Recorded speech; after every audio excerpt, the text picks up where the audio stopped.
Azərbaycan Tennis və Padel Federasiyasının təşkilatçılığı ilə Crocus Fitness Seabrest International Padel Cup seriyasında ikinci turnirə yekun vurulub.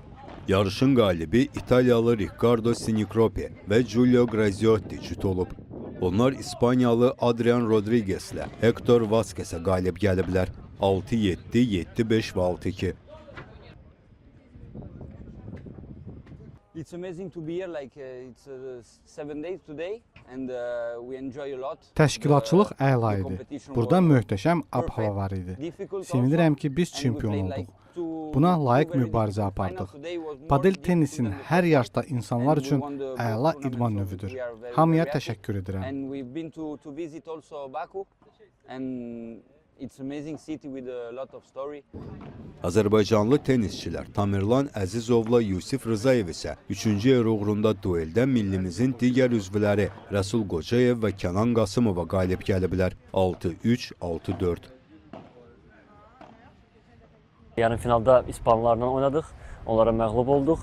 Amma 3-cü yerə mübarizə apardıq və çox şadam ki, qalib gələ bildik. İldən ilə bizim padelimiz inkişaf eləyir.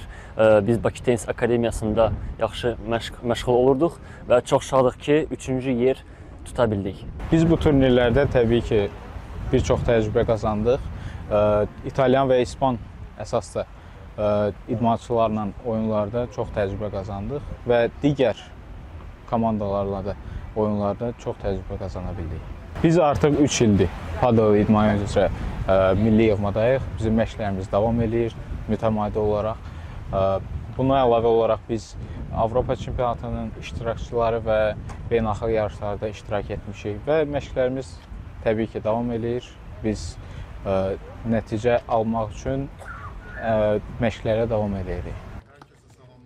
Padel tennis üzrə beynəlxalq yarışın mükafatlandırma mərasimində Azərbaycan Tennis və Padel Federasiyasının vitse-prezidenti Mehman Qocayev turnirin əhəmiyyətini yüksək qiymətləndirib və medalçıları təbrik edib. Yarışda Azərbaycanla yanaşı Türkiyə, Gürcüstan, Rusiya, İtaliya, İspaniya, Sudan, Yəmən və Portuqaliyadan olan idmançılar iştirak ediblər. Turnirin əsas məqsədi Azərbaycanda padel idman növünün təbliğatı və beynəlxalq səviyyədə tanınmasıdır.